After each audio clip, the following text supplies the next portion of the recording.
Et donc bonsoir et bonjour tout le monde, c'est Red Satire et aujourd'hui on se retrouve pour une assez grosse vidéo. Comme vous le savez, le nouvel opus de la planète des singes, à savoir le royaume perdu.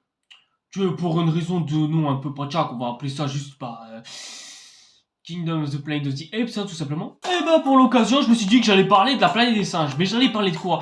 J'avais prévu de vous faire une chute de saga sur la trilogie de la planète des singes justement. Sauf qu'il y a juste un petit problème. La trilogie de la planète des singes est juste excellente. La trilogie concordée par Andy Serkis, dont les deux derniers opus sont réalisés par Matt Reeves, qui nous livrera The Batman et qui est le meilleur film de super-héros de ces 11 dernières années. Bah, franchement, en vrai... Ouais, non, franchement, je vois pas du tout ça justifierait en quoi l'idée de mettre ce film-là, de parler de ces trois films en tant que chute de saga, comme quoi ce serait une trilogie plutôt médiocre quand même. Et encore, on sait pas si ça va chuter. Pour l'instant, on aura largement le temps d'en parler. Du coup, j'aurais très bien pu faire une vidéo pour pouvoir parler de cette trilogie absolument incroyable, comme le ferait sûrement tout le monde et comme le font sûrement tout le monde, alors je joue pas. Sauf que malheureusement... les choses ont été un peu plus différentes que prévu, voyez-vous. Parce que si vous pensez réellement que la trilogie de la planète des singes avec Andy Serkis en tête d'affiche est sortie comme ça d'imagination de quelqu'un totalement au hasard...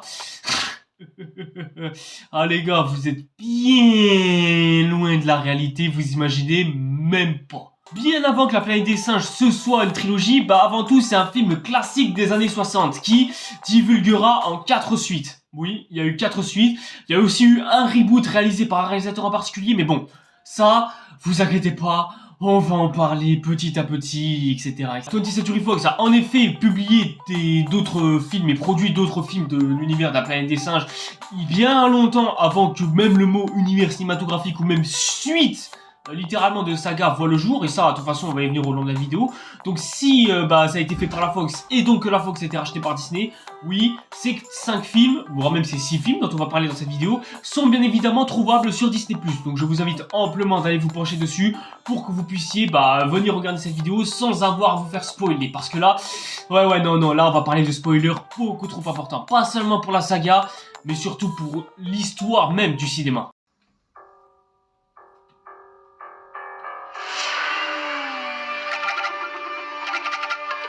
Bon, déjà, avant de commencer avec la saga que l'on connaît tous, savoir celle de 1968, enfin, que les plus vieux d'entre vous connaissent évidemment, eh bien, il faut d'abord que l'on parle de ses origines. Comment est-ce qu'est né le premier opus de la planète des singes? Eh ben, comme vous vous en doutez, avant d'être un film, la planète des singes à la base, c'était un livre, plus précisément un roman de science-fiction écrit par Pierre Boulle. Pierre Boulle qui d'ailleurs est un auteur français. Et si vous vous posez la question, à part la planète des singes, un petit peu à l'image de Michael Giacchino, comme on en avait parlé dans ma vidéo sur Jurassic Park justement, il sera connu que pour son livre phare, malheureusement. Enfin si, il aura un livre au moins de référence autre que la planète des singes, à savoir Le Pont d'Harry Berquois, mais bon, c'est parce qu'il aura eu lui aussi une autre adaptation cinématographique dans les années 60. Ce dernier sera un auteur français plus ou moins reconnu sur toute la part d'Hollywood. Faut dire, il a eu une sacrée amitié avec ces derniers. Il sera né en janvier 1912, si je me souviens bien. Et après, je crois, il sera mort le 31 janvier 1994 parce que, les gars, il commençait à se faire vieux, fallait bien qu'il crève au bout d'un moment. Mais bon, en dehors de ça, de quoi nous parle ce roman de la planète des singes? C'est simple, la planète des singes nous raconte l'histoire d'un dénommé Ulysse. Si tu veux, j'ai toujours cru que Ulysse était un gars qui revenait de la guerre de Troie. Il se baladera avec ses 2 potes dans l'espace et ils voyageront, se baladeront, bref voilà, ils kifferont leur vie tranquille. Sauf qu'au bout d'un moment, ils finissent par se cracher sur une planète inconnue dans laquelle ils sympathisent avec des humains à poil qui ne peuvent pas parler mais qui les invitent dans leur tribu festive, tout ça. Sauf qu'ils arrivent pile au moment où il y a littéralement des singes soldats, plus précisément des gorilles qui viennent pour les attaquer. Déjà, ces singes-là, ils ont une société et la faculté de parole, et surtout, ils ont un langage ultra sophistiqué, ce qui empêche Taylor et compagnie de parler avec ces derniers. Enfin, Taylor, il s'appelle Ulysse dans le livre-là, dans le film, il sera juste renommé Taylor pour les raisons dont on va venir. Ulysse perdra ses compagnons, mais trouvera quand même Nova, une jeune humaine avec laquelle ils se lient d'amitié tous les deux, et par la suite, finiront quand même par sympathiser avec des singes, dont une dénommée Zira, qui est une scientifique chimpanzette.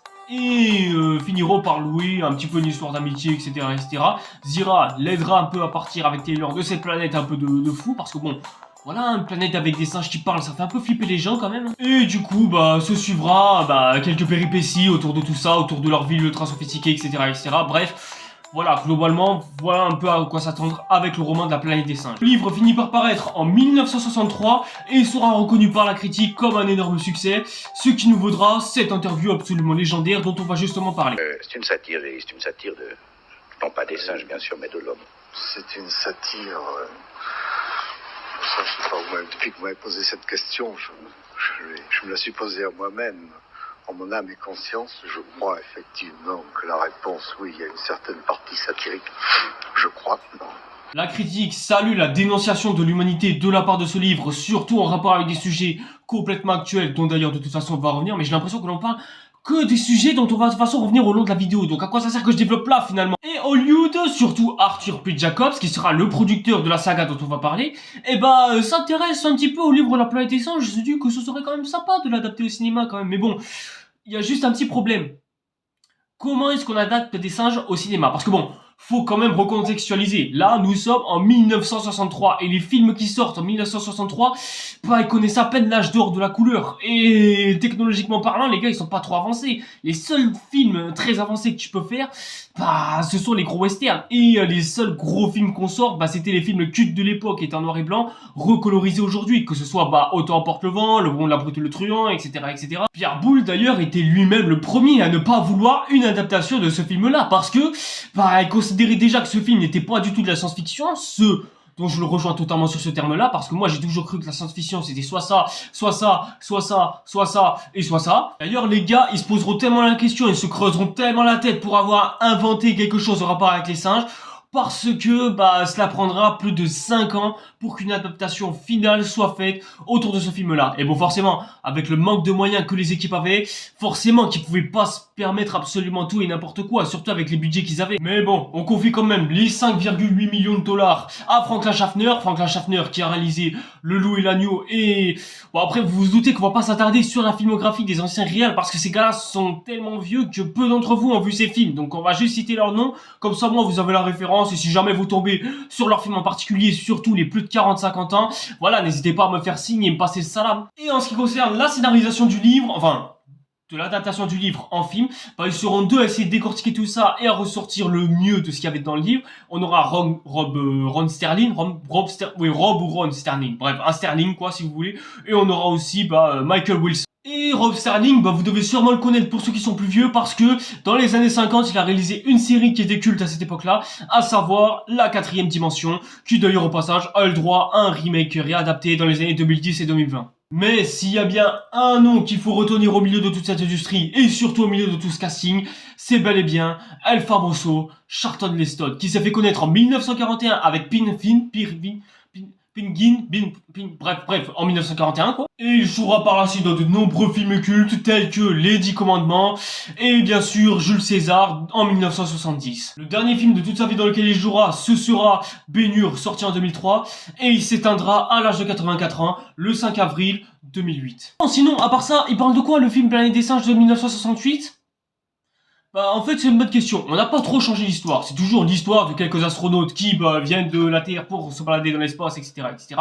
Juste, le truc à savoir, c'est que les noms de chacun ont été modifiés, notamment celui du personnage principal de Ulysse qui passe maintenant à Taylor, comme je vous ai spoilé tout à l'heure, et qui donc se balade dans l'espace tranquillement et échoue sur une planète qui leur semble inconnus. Comme dans le livre, ils vont tomber sur une tribu humaine, mais ils vont pas festoyer avec eux comme un peuple, tout ça, etc., etc. Non, c'est genre, ils rencontrent des humains au loin, et ensuite ils se font directement attaquer par une armée de gorilles, dont les maquillages sont absolument magnifiques pour l'époque, mais ça on va y venir. Juste les petites différences assez subtiles au milieu de tout ça, c'est la technologie. Parce que faute de budget, 5,8 millions de dollars je rappelle, les gars n'ont pas pu mettre des hélicoptères, voitures et tout ça. Non, ils ont juste limité les singes à un appareil photo en termes de technologie, et à part ça c'est tout, à part ça ils cavalent à cheval, ils ont des maisons tranquilles, et à part les chimpanzés qui sont scientifiques, voilà, tout le monde n'est pas aussi avancé que ça non plus, mais en même temps tu verrais le budget, voilà, c'est pas non plus les 100 ou 200 millions de dollars que l'on jette par la fenêtre qui vont faire la différence non plus. Hein. Parce que ouais les gars, faut bien comprendre un truc, faut savoir que bon, on dépensait pas non plus les budgets hollywoodiens comme aujourd'hui. On se permettait pas non plus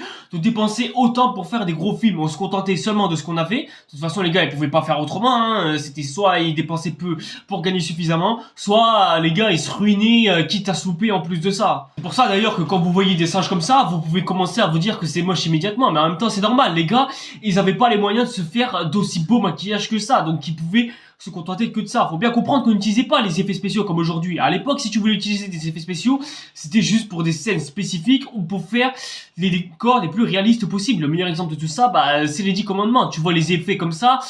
Bon, on n'ira pas jusqu'à dire que ça a au taquet vieilli, mais voilà, il y a des rides qui commencent à piquer un petit peu, quoi, tu vois. Et en même temps, c'est normal, parce que comme je viens de vous le dire, les gars, ils étaient limités aux effets spéciaux. Donc c'est soit tu faisais des maquillages de singes qui font pas si singes que ça, et tu faisais avec malgré tout, soit...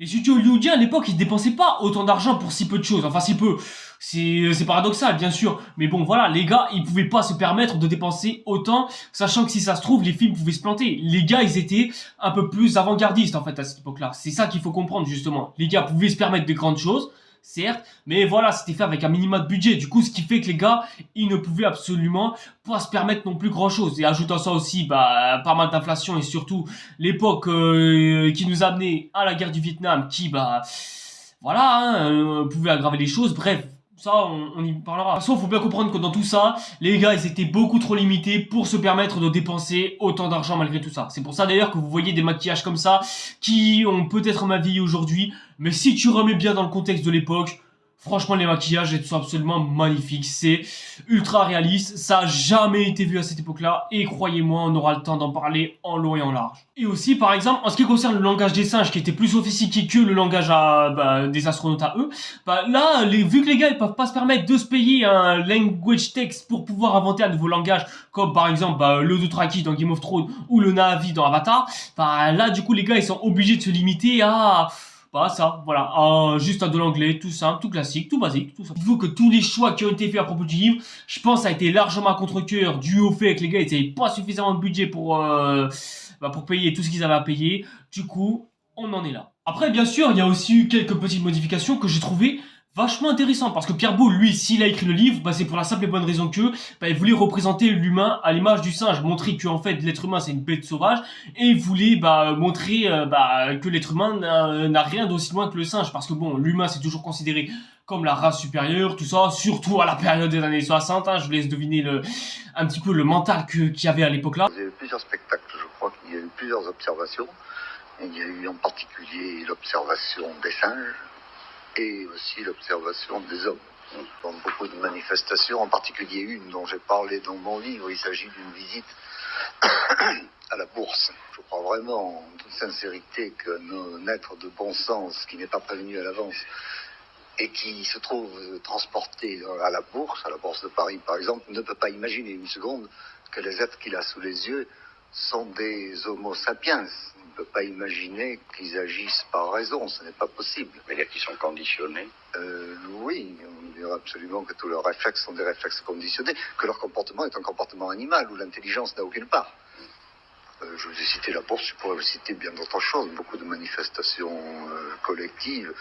C'est une impression qui m'a très souvent C'est imposé. Hein. Oui. Au final, c'est toujours aussi accentué dans ce film-là, on n'a rien perdu à ce sujet-là, et le sujet d'ailleurs a toujours été intéressant, hein, et je trouve même que le film est hyper actuel aujourd'hui, d'avoir à parler du fait que les singes, que l'humain, excusez-moi, se prennent au taquet supérieur, et je trouve ça, c'est un parti pris vraiment super intéressant de montrer ce que ressemblerait l'humain inférieur face à une autre espèce qui le domine largement. C'est pour ça d'ailleurs qu'on ne verra absolument jamais Taylor se relever ou faire le révolutionnaire devant ce peuple-là, tout simplement parce que c'est juste le but du film, montrer à quel point ce gars-là, il est pitoyable de se sentir au taquet supérieur, même s'il doit draguer la nana d'à côté. Parce que oui, il se permet littéralement de draguer la nana d'à côté, ce gars-là. C'est une assez grosse enflure, hein, mais bon. Mais là où je trouve que c'est plus intéressant dans le film, contrairement à ce que nous avait proposé le livre justement, c'est que la science montrait toujours qu'elle avait raison comparée à la religion, parce que oui, ce film parle de religion surtout par rapport aux singes, il y a même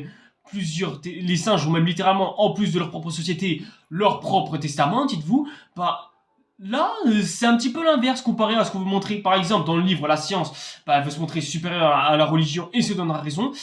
Dans ce film-là, c'est un peu l'inverse. C'est la science qui a raison, mais ça veut pas pour autant dire que la religion a tort. Ça veut juste montrer que la religion a aussi, elle, une part de vérité au travers de l'histoire qu'il nous faudra découvrir au fil du film. Le film part de racisme, de supériorité, comme je l'ai déjà dit. Bref, il apporte vraiment des sujets forts au point qu'il nous donne l'impression d'être largement en avance sur son temps. Alors que ce film, il date concrètement de 1968. Le film a littéralement 66 ans. Le film va bientôt avoir 70 ans. Le livre, il a lui-même littéralement 71 ans, pour vous dire. C'est navré pour le dérangement. En raison de mauvaises calculations, j'ai malheureusement confondu quelques années près les dates de sortie et notre présent à nous. Par exemple, vous avez bien entendu que j'ai confondu la sortie du film et du livre La planète des singes de plus de 10 ans. Dites-vous que ça risque d'arriver tout au long de la vidéo et je risque d'avoir un petit décalage de plus de 10 ans. Le livre n'a non pas 71 ans, mais bel et bien 61 ans. Veuillez nous excuser pour cette gêne occasionnelle et regardez attentivement cette vidéo. Au revoir. Je ne comprends pas, c'est fou. Car ce film, tu le trouves fascinant. Fascinant de te dire que les singes sont supérieurs à l'humain et ça fait presque même bizarre de voir l'humain en cage à la place du singe. Que les rôles soient inversés comme ça, c'est...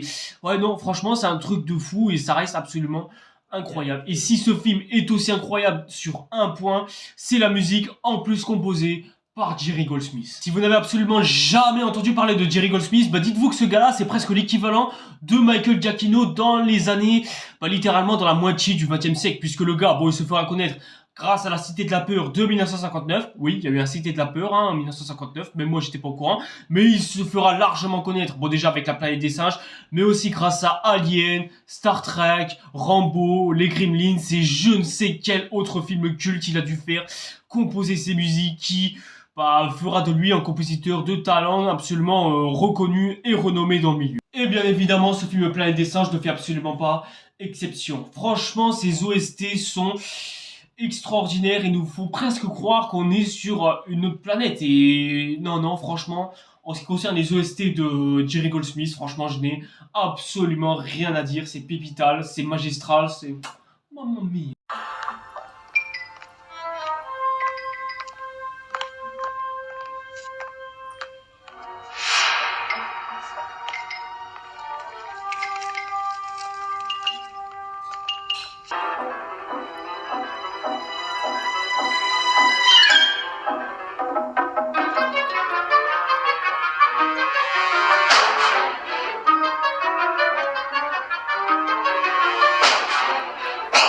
Mais bon, s'il y a bien un truc qui a été modifié, c'est la fin du livre. Dans le livre, Nova est enceinte, pour une raison qu'on ignore, mais c'est pas grave. Et avec Ulysse, ils décident de s'enfuir sur Terre grâce à leur vaisseau qui a été réparé à l'aide de Zira et compagnie. Du coup, ils s'enfuient, ils atterrissent sur leur planète 300 ans après leur ère et découvrent que la planète, en fait, a été dominée par les singes, au point qu'un gorille décide de les rendre visite lorsqu'ils sont devant la Tour Eiffel. Et le livre se termine comme ça. Fin de l'histoire, voilà, c'est tout, ça s'arrête là, il n'y a pas de raison de continuer, hein. D'ailleurs, Pierre Boulle, je sais pas comment est-ce qu'il a fait pour se dire que ce livre ne devrait pas avoir de suite. Ah, pas mal, non, c'est français. Mais un de ces deux gars que je vous ai cités tout à l'heure, ont eu l'idée du siècle, peut-être même l'idée de génie, de cette décennie-là, peut-être même de ce siècle, qui sait, à savoir modifier cette fin pour faire comprendre qu'en fait, depuis le début, nos héros se baladent pas du tout sur une planète inconnue, ils ne sont pas du tout sur une planète inconnue, mais ces gars, Charlton Heston se balade, tranquille et tout ça, en fait, il trouve un bout d'une torche qu'il connaît plutôt bien, c'est bizarre, mais finit par tomber sur la statue de la liberté. Enfin, tout du moins, ce qu'il en reste, évidemment. Et cette statue de la liberté, vous comprenez bien, ce n'est clairement pas un singe. Non, c'est bel et bien une être humaine. C'est bel et bien la statue de la liberté qui s'est retrouvée détruite. Et d'ailleurs, le clin d'œil est assez amusant parce que vu que la statue de la liberté a été offerte par la France, je trouve que ça fait un sacré clin d'œil de dire que en fait c'est un truc français qui te fait comprendre que en fait c'est la Terre, enfin tout du moins ce qu'il en reste. Du coup, Taylor a largement le temps de comprendre que en fait la planète sur laquelle il se trouvait depuis le début, c'est pas du tout une planète inconnue. C'était juste la planète Terre en 3800, je sais plus combien là, ils sont à quelle année. comprenez une seule chose, ce retournement de scénario est des plus inattendus. Absolument personne ne s'y attendait. Je pense même Pierre Boulle ne devrait pas s'y attendre hein, à ce genre de choses. Mais bon, en même temps, le truc est tellement choquant, tellement surprenant, et surtout te remettre encore plus en question en termes d'humain, surtout par rapport à ce qu'avait dit le personnage joué par Maurice Evans, justement, Laurent Houtan, là, qu'est-ce qu'il disait à ce sujet? C'est tellement culte que dites-vous que ce spoiler-là, ça fait partie des spoils les plus majeurs de toute l'histoire du cinéma, avec le Je suis ton père de l'Empire contre-attaque, et aussi le claquement de doigts de Thanos dans l'univers Marvel. Oui, c'est vrai que c'est bien aussi de le rajouter. Ce spoiler a été tellement massif que bon, ça en a fait engendrer un succès monumental. 1 million d'entrées rien qu'en France, c'est absolument éblouissant pour un film comme celui-là, avec 32 millions de dollars rien qu'aux États-Unis et 33 en ce qui concerne le box-office mondial, ce qui est absolument énorme pour un film comme celui-là. Les critiques, vous vous en doutez, ont aimé le livre, forcément qu'ils aimeront le film, et c'est totalement le cas. Le film se fera tellement acclamé par la critique qu'il aura 2-3 nominations aux Oscars, notamment en ce qui concerne les maquillages et les coiffures, dont certains seront gagnés et d'autres pas, malheureusement, mais bon, voilà, ça arrive, hein, on peut pas tout gagner, hein. Avec tout ça, vous vous en doutez, vous allez dire, le succès immense, forcément qu'il a le droit à une suite. Oui, justement, il a le droit à une suite, mais bon, faut bien comprendre, encore une fois, recontextualisation d'époque, on est en 1968, et les choses ne se passent pas du tout comme ça. Beware the beast man, for he is the devil's pawn. Alone among God's primates, he kills for sport, or lust, or greed. Bon, recontextualisation. Faut savoir que faire une suite à une époque, bon, ça existe, mais pas trop non plus. C'est-à-dire, on fait des suites, ok, mais c'est des suites de petits films, vite fait, en 2 ou quoi. Mais vraiment, faire une suite officielle à un film, dites-vous que ça n'existe pas. C'est d'ailleurs pour ça qu'on n'a jamais eu des bons La Brute et le Truand 2, ou alors des Autant emporte le vent 2, ou... Bon, je pense que vous m'avez compris à ce stade. Tout simplement parce que faire une suite à un film qui deviendra culte à l'avenir, et ça n'existait tout simplement pas. C'est même pratiquement jamais réellement arrivé. Il y a bien eu des suites à quelques films, mais c'est des suites soit officieuses, soit sombres, soit un peu plus différentes, tu vois, c'est pas vraiment des suites comme on considère comme étant officielles, si tu le souhaites. Deuxième chose à savoir, bon, c'est pas que la Fox était en faillite, mais clairement, les gars, ils étaient un petit peu en manque de budget, c'est-à-dire qu'il y avait une plutôt grosse crise, surtout qu'en plus de ça, à cette époque-là, ils sont en pleine guerre du Vietnam, donc les gars peuvent pas non plus financer énormément de choses. D'ailleurs, c'est pour ça que vous aurez droit à des maquillages comme ceux-là. Ouais, c'était terrible à cette époque-là. Hein. Et le troisième point à élaborer, Charlton Heston n'avait pas du tout envie de reprendre son rôle. En même temps, tu vois comment le gars il s'est fait maltraiter, enfin, son personnage s'est fait maltraiter un petit peu dans son film. Je crois pas que le gars il avait trop envie de revenir. Le gars il aimait plus avoir un rôle plus revendicateur, comme l'avait dans les 10 commandements par exemple. Mais ouais, là, il se voyait dans son film là, c'était pas une très agréable expérience pour lui. Hein. Il a même préféré passer l'arme à gauche. Mais bon, au milieu de tout ça, l'anecdote est assez connue. Le gars, il aura le droit à un marchandage de la part de la production et décidera de négocier d'apparaître au début et à la fin du film, à sa condition que son personnage principal soit tué à la fin. Bref, officiellement, le film sort en 1970. Grosso modo, disons que c'est un petit peu la traduction technique de pouvoir dire que le film sera plutôt mitigé par rapport à la critique. Mais bon, par rapport au box-office, mais bon, ça on va en parler de toute façon. Mais bon, du coup, c'est quoi cette histoire du secret de la planète des singes? Ça reprend d'où? De comment ou quoi? Bon, déjà, ça reprend juste après les événements du premier opus. Taylor et Nova se baladent dans la zone interdite, zone qui était interdite de fouler pour les singes, mais eux décident de s'y balader tranquillou. Sauf que au bout d'un moment, comme prévu, Taylor disparaît pour une raison complètement mystérieuse et un peu fumeuse, on va pas se mentir non plus. Et dans l'histoire, t'as un autre pilote qui se crache sur la planète parce que sans Taylor, ça allait être un peu compliqué aussi. Et ce gars-là, qui sort un petit peu de nulle part, tombe sur la civilisation des singes. Et grosso modo, on répète plus ou moins ce qui s'est passé dans le premier. Sauf que, on ne sait pas pourquoi, les gorilles ont envie de faire la guerre à des êtres humains, et pour ça ils sont obligés de rassembler toute une armée de gorilles immense, et t'as donc des chimpanzés qui décident de manifester l'anti-guerre. Bon, récapitulatif. Tout à l'heure, je n'ai pas arrêté de vous parler de la guerre du Vietnam par-ci, guerre du Vietnam par-là, mais bon, faut bien comprendre une chose, personne n'a envie de voir une guerre du Vietnam aujourd'hui comme, enfin, en 1970-60 quoi, à peu près. Et comme nous, on n'a pas envie, par exemple, de voir une guerre Palestine-Israël et qu'on veut que ça s'arrête, tout ça, plus ou moins. Du coup, pour une raison complètement fumeuse et pour faire une sorte de cessez-le-feu au milieu de tout ça, parce que bon, le rap ça n'existait pas pour être suffisamment revendicateur et de toute façon, Kerry James ne naîtra que 2 ans plus tard de toute manière. Du coup, les gars, bah, ils font ce qu'ils peuvent pour montrer leur manifestation et aussi pour nous montrer un petit peu la gênance de la scène parce que, bah, désolé les gars, mais moi je vois une scène comme ça fait énormément tâche et je peux pas accepter ce genre de choses, quoi. Et quand on voit tout ça, on se dit une chose, c'est un film qui dénonce littéralement la guerre, surtout la guerre nucléaire. En fait, c'est littéralement une sorte de film anti-guerre qui montre que la guerre c'est mal, surtout la nucléaire, et ça, on y vient au fur et à mesure de la vie. Mais d'un côté, je trouve que ça dessert complètement le film. On oublie littéralement l'histoire du film, mais bon, en même temps, c'est normal. Déjà, on a pris un réalisateur différent et des scénaristes différents. Tu m'étonnes que ce film soit un énorme bordel à traiter. Ce film est plus focalisé à parler de son quotidien, enfin, de l'époque dans laquelle elle se situe, plus que d'avoir à parler de ce qui faisait la force du premier film, à savoir, bon déjà, les thèmes sociaux, la tolérance et la race de manière générale, le racisme en lui-même, la considération de l'être humain et ce que l'être humain peut faire au travers de sa société et envers elle-même. Et même en dehors de ça, tu sens pas du tout qu'il y a eu énormément de budget. Mais bon, en même temps, c'est normal. Comme je vous ai dit tout à l'heure, la 20th Century Fox n'avait pas les moyens de financer suffisamment le film correctement. Preuve en est, il n'aura coûté que 3 millions de dollars et c'est très peu à côté des 5,8 millions qu'a dépensé le film précédent. Mais malgré tout ça, ce film possède quand même une sacrée grosse qualité. Son climax final qui termine juste le film d'une force et d'une manière. Je ne m'attendais absolument pas à avoir une fin comme ça. Je veux dire, à la fin, t'as Nova qui meurt, t'as Taylor et compagnie qui se foutent sur la gueule entre Gory et Laurent Houtan aussi qu'on a vu à la fin du premier film. Et avec ces espèces de religieux qui vénèrent une bombe nucléaire, bof. À ce stade, si vous êtes anti-guerre à ce point-là... Hein. Sauf que cette bombe nucléaire est tellement puissante qu'elle est littéralement capable de détruire littéralement l'atmosphère de la planète Terre ainsi que la Terre en elle-même. Ce film est tellement pro-anti-guerre, ça en devient presque navrant. J'ai l'impression que ce film-là, son prétexte, c'est arrêtez de vous faire la guerre, vous allez vous détruire comme ça. Et j'ai l'impression qu'il veut nous dire ça à chaque fois. Et ça en rend le film presque chiant finalement. Bref, on aurait pu se dire que le deuxième opus de la planète des singes pourrait faire plonger la saga dans sa chute, ou même mieux. On aurait pu se dire que le film aurait pu s'arrêter là. Je veux dire, le film se termine littéralement sur la destruction totale de la Terre. Je veux dire, il en reste absolument plus rien. Du coup, pourquoi est-ce que tu veux continuer?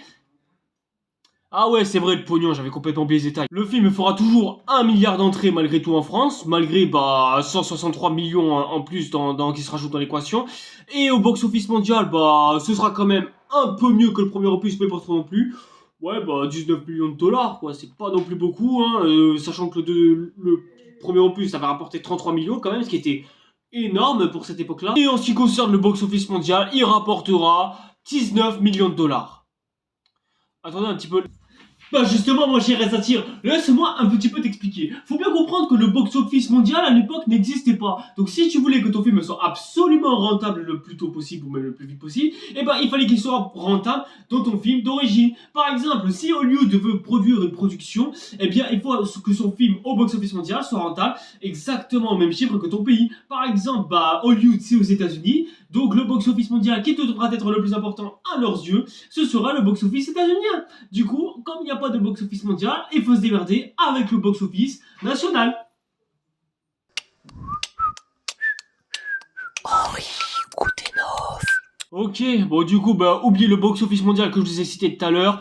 On va éviter de s'emmerder avec ça, va. Bref, le film a été inférieur en termes de revenus par rapport au premier opus, mais bon, il a suffisamment apporté pour que la 20th Century Fox ne soit pas non plus si endettée que ça. Du coup, les gars se permettent littéralement de faire une suite parce qu'ils voient que la planète des singes, c'est vraiment une poule aux œufs d'or. Du coup, ils se permettent ce genre de choses. Donc, du coup, on va encore retracer pour une énième suite. Les évadés de la planète des singes, croyez-le ou non, mais je crois que c'est le meilleur opus depuis le premier.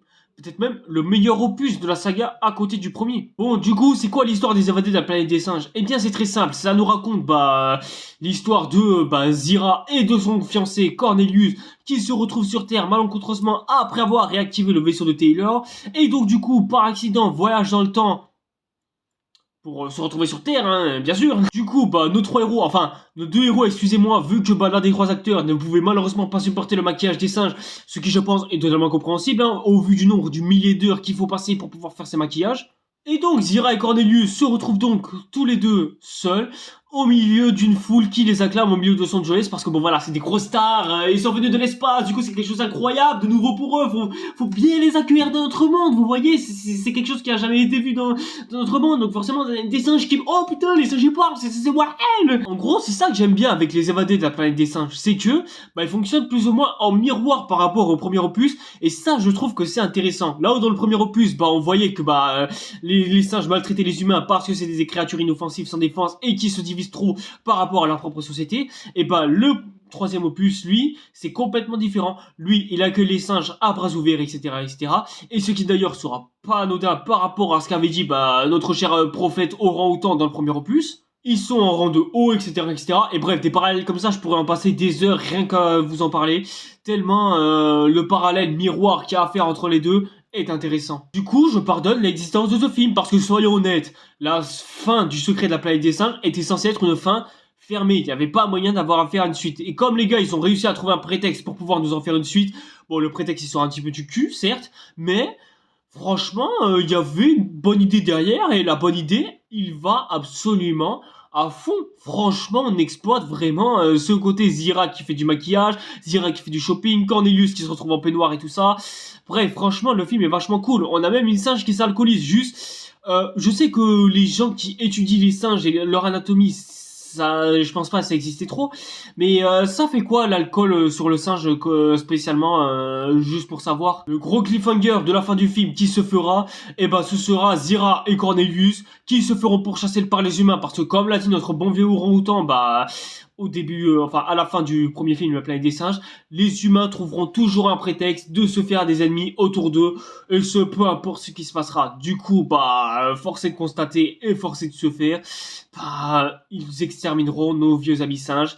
Et voilà. Après, le prétexte pour la part des humains, il est bien plus recherché que ça. À savoir, les gars, ils ont peur d'avoir à se faire tuer par les singes à l'avenir. Du coup, ils décident littéralement de vouloir tout détruire sur leur passage parce que voilà, ils veulent tuer les singes parce qu'ils ont peur de se faire exterminer par ces derniers. Et leur crainte ne se fera que se réaliser 10 ans plus tard, comme on le verra dans l'opus suivant justement. Là où je trouve le cliffhanger est au taquet fort à ce sujet, c'est que à la fin, on se dit, ok, le bébé singe il est mort, ils ont osé tuer un bébé singe, quelle monstrerie et tout ça, les associations animales devraient porter plainte contre ça, franchement.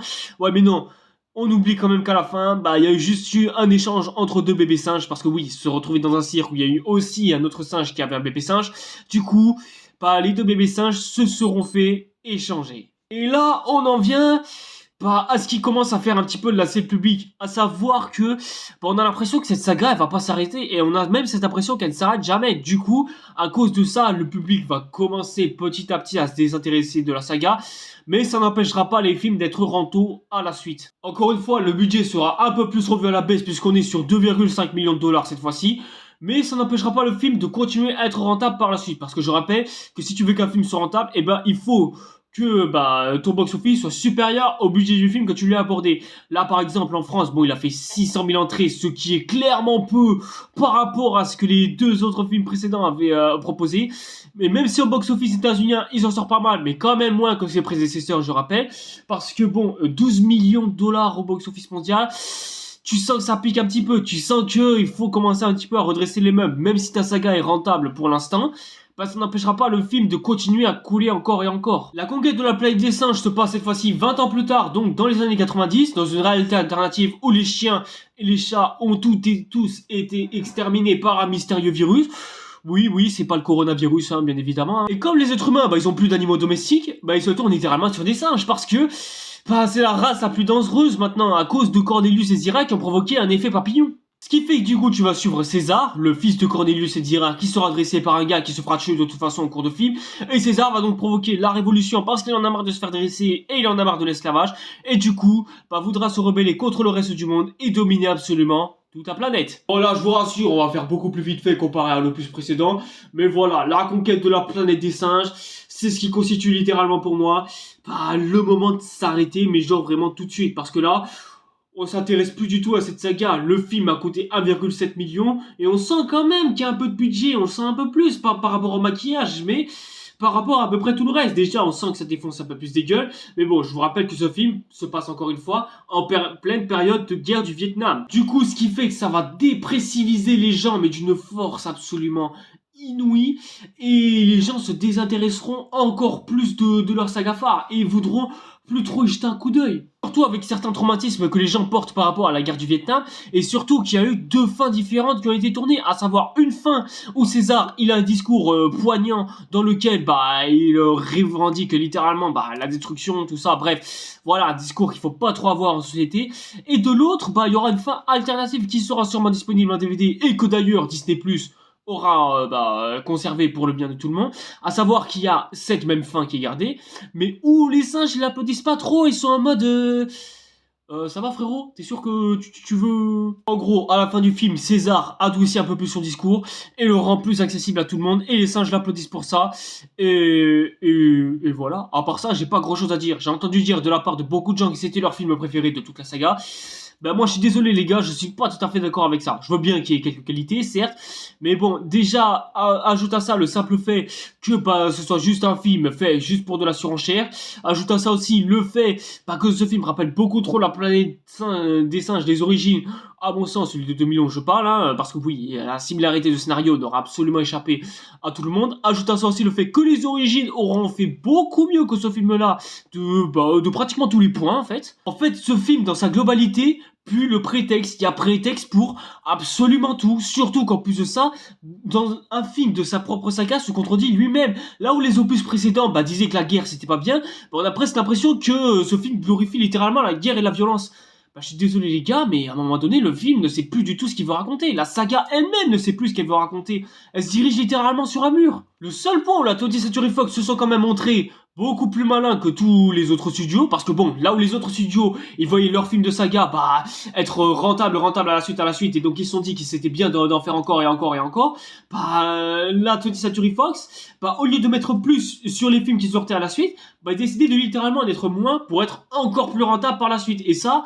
Bon, j'avoue que ça c'est hyper intelligent, faut y penser, franchement bravo la 20th Century Fox, je vous applaudis. Du coup, même si 1,7 million, ça reste moins que les 5,8 qu'avait proposé le film de 68, ça n'empêchera pas le film d'être rentable malgré tout, même si le film fera 500 000 entrées rien qu'en France, et que en box-office mondial, il sera à seulement 9 millions. Mais bon, après... Ce qui est bien au moins avec ce film-là, c'est qu'il a au moins la liberté de nous faire une sorte de boucle temporelle infinie. À savoir que, t'as Charlton Taylor et compagnie, ils vont dans l'espace, ils atterrissent sur la planète des singes, ils commencent à causer des grabuges, des problèmes et tout ça, jusqu'à en déclencher la fin du monde. Cornelius et compagnie arrivent à remonter dans le passé par accident et déclenchent une sorte d'effet papillon qui crée une sorte de boucle temporelle dans lequel, ils déclenchent la fameuse conquête de la planète des singes involontairement, ce qui conduit à l'être humain de se faire conquérir.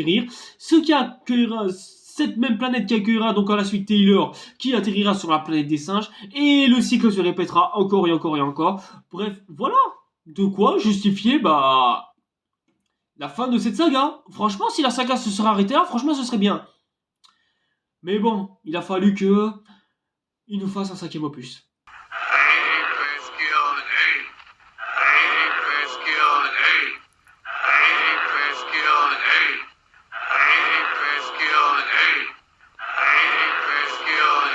Si on est bien d'accord sur un point en ce qui concerne toute la saga, c'est que la patate de la planète des singes, c'est littéralement le moins bon de toute la saga. Et je vais vous expliquer pourquoi au fil de la vidéo. Bon, l'histoire principale se déroule sur une durée plus ou moins indéterminée après les événements de la conquête de la planète des singes, dans lequel il y a quelques humains qui cohabitent avec des singes, mais pas trop non plus. L'histoire d'eux, malgré tout, on n'est pas bon là pour ça. César est en bon terme avec ces derniers, il a même l'occasion d'avoir un fils qui s'appelle Cornelius, exactement comme le mari de Zira dans les 3 premiers opus de la saga. Sauf qu'entre temps, il y a un antagoniste principal qui est Aguri, qui lui, déteste la paix et veut faire la guerre. Du moins, c'est tout ce que j'ai compris. Et aussi, encore une fois, on te fout une zone interdite où il y a des humains qui veulent faire la guerre à des singes, et on te refout à peu près tout ce qui marchait. En fait, c'est simple, les gars, ils t'ont fait manger absolument tout ce qu'on a mangé durant tout le long de la saga. Du coup, ils te le font manger à toi, on te le fait chier dans la gueule. Du coup, bon courage par aller aux toilettes pour avoir chié tout ce que t'as emmagasiné, quoi. Après, il y a un point super important, à savoir l'idée de la cohabitation avec les humains. Comme s'ils devaient à tout prix faire la paix, tout ça, etc., etc. Franchement, ça, c'est un point qui aurait pu être vachement intéressant. Mais bon, vas-y, si tu fous un antagoniste gorille au milieu de cette histoire qui sert à rien, qui fout rien, qui se contente de se plaindre d'être gueulé... je suis désolé les gars, mais je m'emmerde, moi je m'ennuie. En bref quoi, la bataille de la planète des singes, c'est juste la réutilisation de tout ce qui marchait dans tout le reste de la saga. Et forcément, tu m'étonnes que malgré ces 1,7 million de dollars, les gars, ils savaient pas du tout qu'est-ce qu'il fallait faire avec. Après, voilà, les gars, ils savaient plus du tout où ils en allaient. Même le public savait même plus ce qu'il fallait faire. Le film a fait 400 000 entrées au box-office français. Qu'est-ce que tu voulais qu'il fasse de plus? Et si tu rajoutes à ça, en plus de ça, les 8 millions de dollars au box-office mondial états-unien, ouais, le film n'aurait pas pu aller bien loin que ça non plus. Au début, la Fox voulait juste se faire une adaptation de livre parce qu'ils trouvaient l'idée plutôt intéressante. Sauf que malgré ça, le problème c'est qu'ils ont voulu trop tenter de choses avec et ils se sont beaucoup trop contentés de beaucoup trop de choses parce qu'ils pensaient qu'ils avaient les mains libres de vouloir faire absolument tout ce qu'ils voulaient, tout ce qu'ils pouvaient même. Mais au final, ils se sont rendus compte que les gars non seulement ne faisaient que se répéter, mais surtout lasser le public parce que les gars ne savaient pas du tout où est-ce qu'ils voulaient aller. Ça n'empêchera pas la saga d'être plutôt rentable à leurs yeux et ils feront des séries soit ou... On va pas en parler. Mais tout ça donnera largement de grosses idées par rapport au studio. Parce que les gars, ils se diront que putain, les gars, ils font des suites à leurs films et ça marche. Du coup, on va faire pareil avec tout ça. Du coup, Francis Ford Coppola est le tout premier à se lancer dans cette aventure avec Le Parrain qui deviendra la première grande trilogie de toute l'histoire du cinéma. Et cela grâce à La Planète des Singes. Merci amplement pour les travaux. Et surtout, ça fera dire une chose à Hollywood. Faire un film, c'est rentable, mais si t'en fais une suite, ça le rend encore plus rentable. Ce qui fait pour nous plein de sagas à analyser par la suite de cette aventure.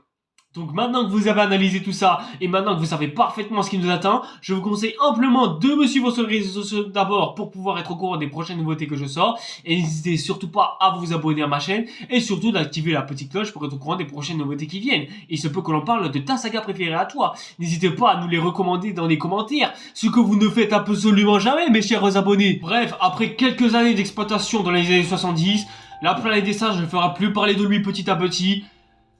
Et on va dire que ça fait du bien. La Planète des Singes, bon, celui de 1968 restera quand même considéré comme un classique. Certaines personnes se souviendront plus ou moins de cette saga cinématographique et en garderont de certains bons souvenirs. Tandis que d'autres voudront plus se consacrer au film de 68 qu'autre chose. Du coup, voilà, les films auront fait vivre le film de 68. Mais bon, il n'y avait pas besoin de ça pour pouvoir faire vivre un classique. Il y a des films qui sont indépendants et qui n'ont jamais eu de suite dans leur histoire. Ça les empêche pas d'être mythiques à l'avenir. Mais bon, au moins ce qui est bien, c'est qu'avec cette saga La Planète des Singes, au moins c'est qu'elle nous en mettra plus et qu'on n'aura plus jamais le droit à d'autres... Non, pas lui. Je veux pas parler de ce film. Non, je vous en supplie. Je vous en supplie, mes abonnés. Ne parlons pas de ce film. Non, ne parlons pas, je vous en supplie. Non. Pourquoi putain. Trop c'est trop. Là vraiment trop c'est trop. Qui a fait ça? Qui a tiré sur mon petit frère? Gebertirim lan sizi. Sikinin ilk nedeni. Sen oynadın tokamla amına koyup hepinizin de ağzını sikerim sen verdiğin emeklere lan. Ne lan buraya sen? Je suis à 2 doigts de péter ma télé. Mais je peux pas, je suis à l'hôtel. Regarde-moi ça. Nul, Germain. Nul. Du bruit tellement c'était claqué au sol. Claqué? Claqué au sol. Non.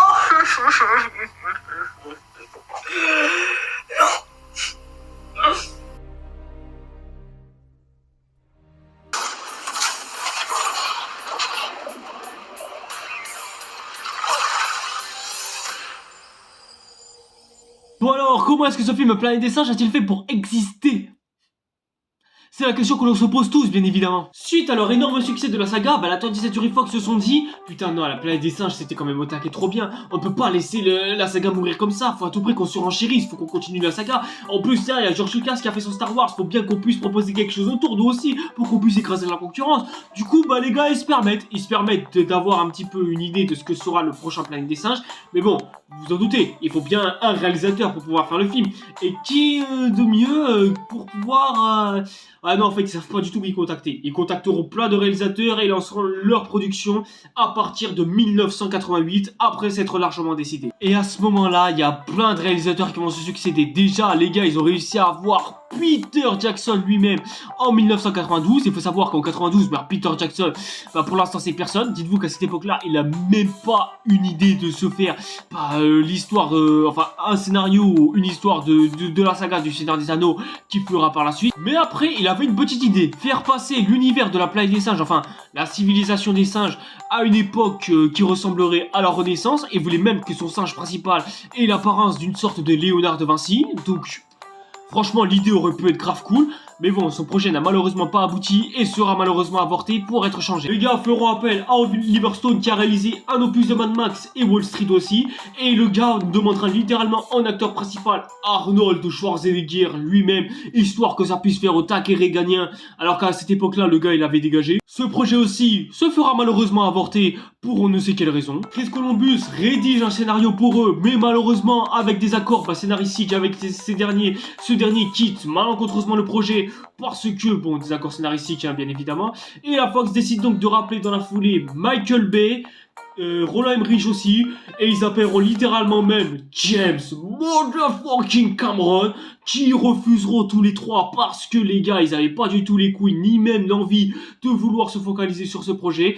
Et au moment où la Fox décide de littéralement tout jeter, d'abandonner ce projet et de laisser au placard pour le moment, et un réalisateur se porte volontaire et les gars se disent yes, enfin. Les gars ont vu un Tim Burton passer par là et ce dernier s'est dit allez, c'est parti, juste à une seule condition. Moi je veux juste être un peu plus fidèle au livre de Pierre Boulle que vous voulez adapter. Je veux pas que ce film soit lié à la saga de Charlton Heston et compagnie. Non, je veux mon propre film à moi, adapté du roman de Pierre Boulle, histoire de lui rendre hommage. Parce que bon, le gars il est quand même mort il y a 6 ans, hein, c'est bien aussi de lui faire malgré tout, miskin. Les gars, ils engagent enfin le casting principal qui est Mark Wahlberg, qui d'ailleurs au passage deviendra le futur Tsar, grâce notamment à Ted et Transformers 4. Donc du coup, tu peux te dire, nickel, ça a l'air bien. Du coup, la Fox peuvent se permettre de mettre 100 millions de dollars dans le projet. Parce que oui, là, on n'est plus du tout sur la Toy Story Fox un peu timide, des années 70, tout ça. Non.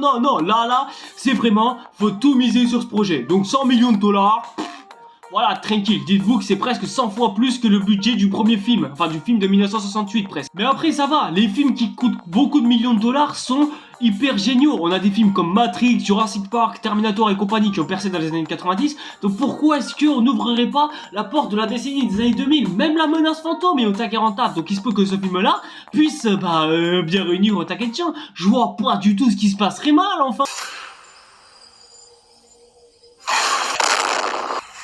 That one. Oh, isn't she He's flying. Help me, my friend. Kill him.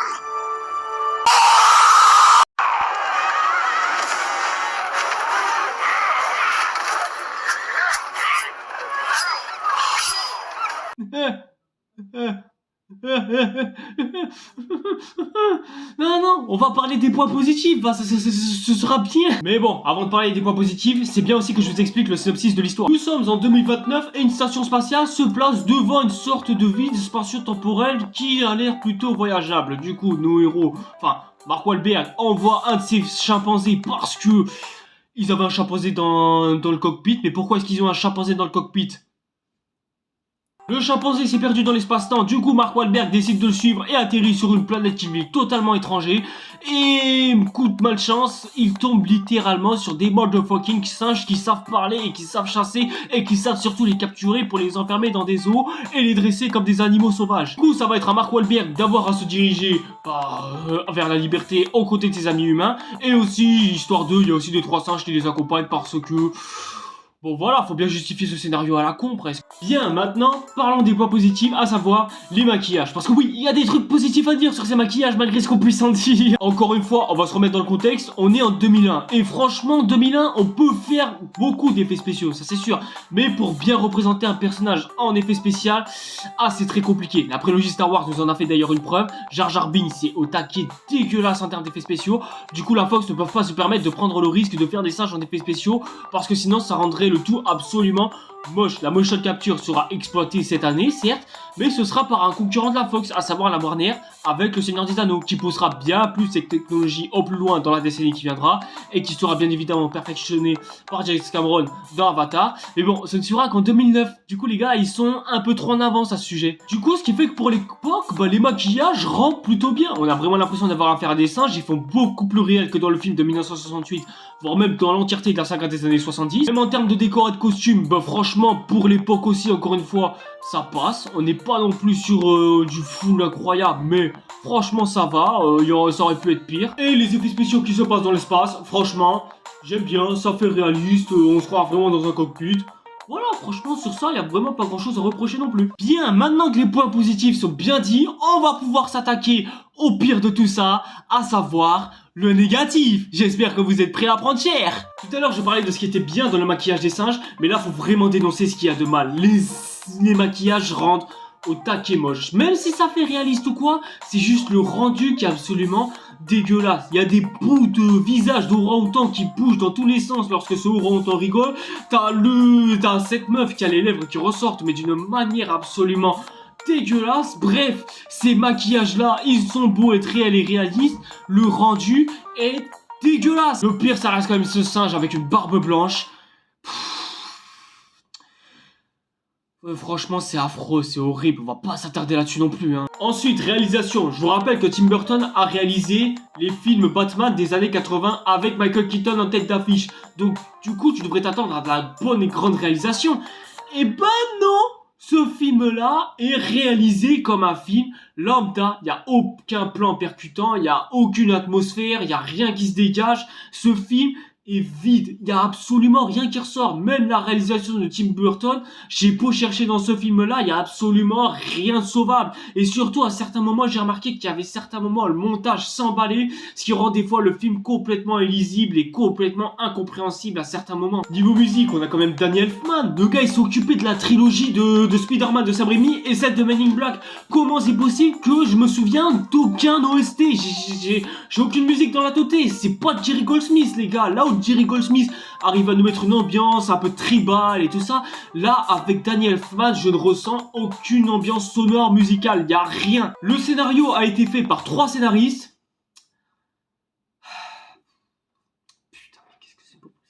Il y a des incohérences de tous les singes, genre déjà d'où est-ce qu'ils sortent les singes et pourquoi est-ce qu'ils auraient besoin de singes dans l'espace, et puis surtout pourquoi est-ce que les singes ils arrivent à croire à un truc complètement fumeux et complètement pété. Comment c'est possible d'ailleurs que le vaisseau de Mark Wahlberg se retrouve lointain dans le passé qui donne naissance à ce qui s'appelle la planète des singes, quoi? C'est ça le gros cliffhanger du film en fait. Parce que oui, j'ai oublié de préciser, le film s'appelle Les Origines de la planète des singes, ils sont censés raconter leur origine. Et l'origine des singes est complètement pétée. C'est genre le vaisseau de Mark Wahlberg qui recherchait leurs amis et il s'est écrasé sur cette planète, ce qui a donné naissance au prophète des singes qui leur a donné une civilisation par on ne sait quelle raison, sûrement parce qu'ils ont réussi à choper l'intelligence ou je ne sais quoi. Et eux ils ont du mal à le croire au début, mais quand ils écoutent Mark Wahlberg, là par contre ils les croient pour on ne sait quelle raison. Et dans le présent lointain, après s'être battu parce que les humains et les singes ne sont pas d'accord sur on ne sait pas quoi, il y a un singe qui apparaît au milieu de tout ça et stoppe la guerre et dit la guerre c'est pas bien. Mark Wahlberg fout une pelle à la femme singe et fout une autre pelle à l'humaine qui arrête pas de te draguer depuis le début du film et rentre chez toi immédiatement. Je vous jure qu'il n'y a aucune ambiguïté, aucun sous-dialogue ou quoi. Je vous jure que le film est écrit comme ça. Je vous rappelle qu'au scénario, ils étaient 3. Mais pire que ça, la Fox prépare ce film depuis 1988. Qu'est-ce qu'ils ont foutu entre 1988 et 2001, putain? Il y en a eu plein des scénaristes qui se sont succédés à la suite pour pouvoir faire ce projet. Et comment c'est possible d'avoir un projet aussi fumeux à la fin? Qu'est-ce qui s'est passé? Et maintenant, vous l'attendez, on va parler tout ce qui a fait le plus polémique en rapport avec ce film.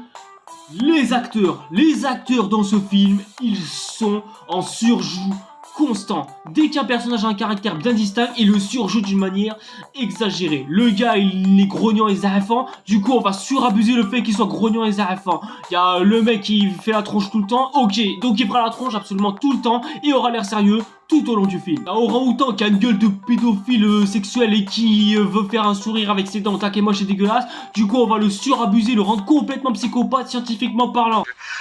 Oh, yeah.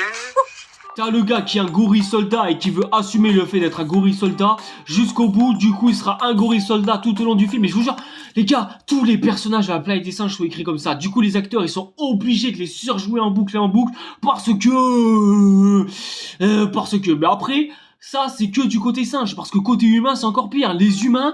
ce sont des bougies. J'ai l'impression d'avoir affaire à des bougies tout au long du film. Mark Wahlberg, c'est le pire. Mais comment c'est possible? Bon, tu te dis, mais comment c'est possible que Mark Wahlberg il joue comme ça? Il jouait pas comme ça avant dans Ted et tout ça. Oui, ça c'est dans Ted, Transformers, c'est dans tous les autres films dans lesquels il a joué. Sauf que le problème, c'est qu'on est en 2001. Et Mark Wahlberg en 2001, c'est pas du tout le Mark Wahlberg des années 2010, au contraire même. En fait, le gros problème, c'est pas tant le Mark Wahlberg. Le gros problème, c'est la façon dont son personnage est juste écrit. Comme son personnage n'a aucune difficulté à affronter et qu'il affronte les obstacles et les épreuves et qu'il les traverse sans aucune difficulté, du coup, il y a aucune attache envers le personnage, il y a rien de transcendant à traverser le film avec lui. Bref, on le suit d'une manière normale. Mention spéciale quand même à la scène où il découvre les débris de son vaisseau, où il joue suffisamment bien. Mais bon, c'est pas non plus la joie. Et est-ce que je vous ai déjà parlé du cliffhanger du film? Oui, celui qui a fait sa renommée dans le film de 68. Même ça, ils l'ont loupé, comme dirait l'autre, même ça. Bon alors la fin, c'est Mark Wahlberg qui se tire de la planète chelou, histoire de trouver un peu de cohérence scénaristique et de rentrer chez lui, parce que je pense que ça lui fera largement du bien. Il arrive à rentrer chez lui, mais comme dans le livre, il se retrouve face à la statue de George Washington qui s'est fait transformer en singe pour on ne sait quelle raison, et il se fait immédiatement arrêter par des singes qui sont policiers. Du coup, un petit peu comme dans le livre, le monde a été dominé par les singes sans aucune bonne raison. Pétez mon crâne, s'il vous plaît, bordel de merde. Pas mal, non? Bon, du coup, vous allez me poser la question, comment est-ce qu'on en est arrivé d'un projet ambitieux et très intéressant à cette espèce de bout cinématographique irregardable? Et bien pour la simple et bonne raison que, les gars, ils ont contacté Tim Burton en 2000, au printemps 2000 je précise, tout ça pour que le film sorte en 2001. Du coup, vous voyez pratiquement où est le problème. Là où le film de 1968, par exemple, ils ont mis 5 ans pour pouvoir le préparer et pouvoir le faire après que Pierre Boulle ait posté son livre, les gars, ils ont même pas mis 1 an presque pour pouvoir finaliser leur film et le produire immédiatement. Du coup, les artistes, ils ont pas réussi à prendre leur temps pour pouvoir faire l'offre qu'ils voulaient faire. Non, la 20th Century Fox voulait à tout prix leur film Planète des Singes au plus vite. Du coup, les gars n'ont pas eu le temps de peaufiner ce qu'ils avaient envie de peaufiner. Ils avaient pas du tout envie de perdre leur temps parce que les gars, ils ont beaucoup trop attendu pour avoir le film qu'ils ont eu aujourd'hui. Du coup, on a eu le résultat que l'on a aujourd'hui. Un film pas fini, qui est mal fait, bref, qui a absolument tous les défauts d'un film qui donne l'impression de ne pas avoir été fait dans le bon ordre, mais plutôt dans la précipitation. C'est pour ça qu'il n'y a rien qui va dans ce film. C'est pour ça que les gars, ils ont été obligés de se mettre à 3 pour pouvoir arranger tout ce qui va pas dans le scénario. Enfin, tout ce qui va soi-disant pas. Quand on voit absolument tout ce qui ne va pas. C'est faux. Je sais pas qui vous a dit ça, mais c'est faux. Je sais pas pourquoi vous pensez que c'est vrai, parce que c'est faux. Avec tout ça, je pense que vous vous en doutez, les critiques, ils ont vu le film, ils l'ont littéralement défoncé. On n'a jamais vu un film se faire défoncer autant que ça depuis La Menace Fantôme, alors qu'il est sorti il y a plus de 3 ans, c'est dire le record, hein. Les gars, ils ont pas tenu leur haine visiblement. Et au box-office, n'en parlons pas. Rien qu'en France, il aura accumulé quand même 3 millions d'entrées, ce qui est quand même pas mal. Il aura fait mieux que les opus de la saga des années 70, hein. Même peut-être pas dans son ensemble, mais franchement ça va. Au box-office américain, par contre, ça commence à piquer. À peine 180 millions de dollars, ce qui remboursera peut-être les pertes initiées du film là, mais bon, malgré tout ça, ce sera pas suffisant pour pouvoir le rembourser correctement et convenablement, parce que le box-office mondial, même s'il aura atteint que 362 millions de dollars au box-office mondial, vu comment la Fox vendait le film et au vu des têtes d'affiche qu'il y avait, surtout Tim Burton qui réalise le film, forcément que le film devait avoir énormément de moyens. Du coup, gros flop, les critiques ont détesté, ça y est, fin de journée, au revoir. Et après, vous voyez ça, vous vous dites, ça vous rappelle un petit peu Transformers et Star Wars, dans le sens où Transformers, il a eu aussi droit à une adaptation cinématographique qui se fera acclamer par la critique quelques temps après qu'il se soit fait défoncer par une partie des critiques parce que le film était mauvais. Et la prélogie Star Wars, c'est à peu près pareil. Il était sorti une fois, il a été détesté par la critique, et quelques années plus tard, les fans le reconditionnent encore aujourd'hui. Et vous allez me dire, peut-être que la planète des singes c'était ça, peut-être qu'il a été détesté à une époque, mais qu'aujourd'hui tout le monde non, aujourd'hui personne, même j'ai envie de dire, tout le monde a oublié que ce film existait. Je vous parle là aujourd'hui, je suis sûr que depuis tout à l'heure vous étiez en train de vous dire, mais non, mais genre, mais attends, quoi? On peut reprocher ce qu'on veut à la saga Transformers de Michael Bay, mais au moins il y a un petit plaisir coupable. Il y a des explosions de partout, il y a des fois où t'as affaire à des personnages intéressants. Voilà, dit comme ça, tu peux dire c'est juste pour de la technique et des explosions, il n'y a pas de souci. La menace fantôme et même la prélogie Star Wars ensemble, au moins il y a de la politique, ça rend le film un peu plus dynamique et ça élargit un peu plus son lore et son univers. Au moins on peut se dire qu'il y a des trucs bien, là, les prestations de certains acteurs, même si elles sont un peu à désirer, bah ça va, on peut se dire que c'est un casting 5 étoiles dans la plupart de ce qu'ils jouent, donc c'est bien. Mais franchement les gars, osez dire, et je dis bien osez dire au moins à toutes ces personnes-là s'il y a quoi que ce soit à sauver dans ce film de la planète des singes de Tim Burton. Croyez-moi les gars, vous allez rien trouver. Mais du coup vous allez me dire, bah, que sont devenues toutes les équipes au milieu de tout ça? Parce que je pense que le film a dû drôlement les traumatiser. Bah déjà, t'auras l'une des actrices principales qui jouera le rôle de Bellatrix Lestrange dans la saga Harry Potter, ce qui lui fera oublier ce qu'elle a vécu quand même, hein. Et on voit bien sûr qu'elle en a gardé un petit peu de rogne et qu'elle en est devenue quasiment folle. Baby. Michael Clark Duncan, après ça, sera obligé de se jouer des rôles tertiaires dans Daredevil, Green Lantern et le Roi Scorpion, et il décédera malheureusement en juillet 2012. Please, Mom. Don't put that thing up on my face. Don't put me in the dark. I was afraid of the dark. Paul Giamatti, lui aussi, hein, essaiera d'oublier ce film et essaiera au moins de passer à autre chose, mais malheureusement n'y arrivera pas puisqu'il jouera quelques rôles tertiaires lui aussi dans le rôle de Mary Poppins et à part ça il n'y a pas d'autres grands films notables, hein. Il aura aussi joué dans Jungle Cruise, mais bon voilà, Jungle Cruise quoi. Et Stella Warren se fera malheureusement oublier des écrans et disparaîtra sans laisser de traces, et Mark Wahlberg fera fureur dans Pain and Gain et deviendra la star que l'on connaît aujourd'hui en jouant dans des films que la majorité d'entre vous doivent sûrement connaître et fait désormais partie des plus grandes stars d'Hollywood. Et Tim Burton alors, vous allez me dire qu'est-ce qu'il devient? Et ben justement, la planète des singes sera pour lui le début de la fin de sa carrière qui va commencer lentement mais sûrement à chuter. Déjà bon, il réalisera Big Fish qui sera pas mal acclamé par la critique et par certains, mais après ça ce sera littéralement la descente aux enfers pour lui, puisque se retrouvera à réaliser Alice au pays des merveilles qui aura pas ravi grand monde, et il se retrouvera à réaliser quelques live action Disney. Depuis, sa carrière s'est effondrée et il tente malencontreusement de ressusciter sa carrière enfin. Et au final, Tim Burton sera la référence à Hollywood et même dans le cinéma de manière générale comme étant le réalisateur qui a le plus chuté dans toute sa carrière. En gros, tu veux parler d'un réalisateur qui a chuté, tu penses immédiatement à Tim Burton. Dans le temps, la 20th Century Fox, en voyant les résultats désastreux de ce qu'a rapporté le film, les gars, eux qui avaient envisagé une suite et même une saga dans le long terme, vu comment c'est parti et vu comment c'est foiré, les gars décident largement de tout abandonner, de tout délaisser, de tout avorter et de littéralement tout annuler. En bref, les gars, ils abandonnent littéralement toute cette saga qu'ils avaient lancée depuis 1888, qui mourra malencontreusement en 2001. Et en gros, voilà, plus de Planète des Singes, c'est fini, c'est terminé. It is my hope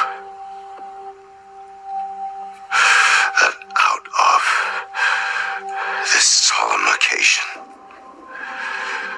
a better world will emerge out of the blood and carnage of the past.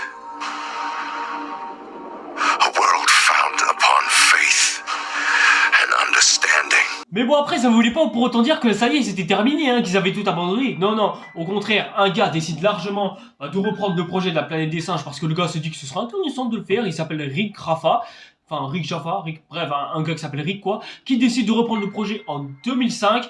Et la suite de tout ça, vous la connaissez. Un Planète des Singes est en développement et relance tout le début de toute la saga de la Planète des Singes des années 60, et pas celle de Tim Burton, bien sûr, hein. Lui, on n'entendra plus jamais parler de lui. Le casting est choisi, les stars sont choisis, les réalisateurs sont choisis, et du coup, cela nous a donné la meilleure trilogie de l'histoire des années 2010. Et suite à cela, la Fox sera rachetée par Disney pour mettre en pause les futurs projets envisagés par Matt Reeves et son équipe pour la saga de la Planète des Singes. Matt Reeves qui en profitera pour se barrer, pour continuer sa carrière cinématographique et faire des grands films. Et par la suite, un film sort normalement cette semaine à l'heure où sort cette vidéo. Et du coup, voilà, on va dire que la Planète des Singes de 2001, c'est un accident de parcours. Me plonger sur l'intégrale de la saga de la Planète des Singes, sans faire la trilogie des années 2010 bien sûr, fait pour moi un énorme bien, et ça m'a fait largement plaisir d'avoir à parler de cette saga qui a été mythique dans l'histoire du cinéma. Ça m'a fait littéralement plaisir de parler de ce qui n'allait pas à l'époque dans cette saga, du fait aussi que ça a été la toute première grande saga de l'histoire du cinéma. Franchement, non, j'ai pris plaisir à regarder cette saga, parce que pour autant, certains, ces films-là sont peut-être mauvais pour certains, mais ils sont pas pour autant aussi catastrophiques dans l'autre. Ça montre aussi que, à une époque, on savait faire des bons, voire même d'excellents films. Donc oui, honnêtement, la saga de la planète des singes des années 70, il y avait des plutôt bons films. C'était même fait par des grands savants du cinéma, même par des grands techniciens, peut-être même des grands auteurs pour certains, pour ceux qui sont devenus. En fait, le seul moment douloureux que j'ai vécu avec cette saga, c'est largement le film fait par Tim Burton, mais encore ça, c'est pas vraiment de sa faute, c'est juste la Fox qui l'a forcé à faire son film en même pas un an. La planète des singes, c'est littéralement ma saga préférée de toute l'histoire du cinéma. Je la préfère à presque Transformers, alors que c'est une saga de mon enfance. Je me demande même si je la préférerais pas plus à Harry Potter aussi, parce que franchement, la planète des singes, c'est tellement une saga qui m'a fasciné, qui a rarement eu de faute, quoi, au travers de son parcours. Mais voilà, c'est une saga vraiment fascinante dans laquelle je vous invite largement à vous pencher si ce n'est pas encore fait. Et nous en attendant, on se retrouvera sûrement pour la préséance de Kingdom of the Planet of the Apes que j'attends avec une grande impatience en tout cas. J'ai hâte de voir ce qui va nous être proposé par la suite et même ce qui nous attendra par la suite. Et nous en attendant, on se retrouve pour cette prochaine vidéo. Allez, c'était Red Satire, tout quoi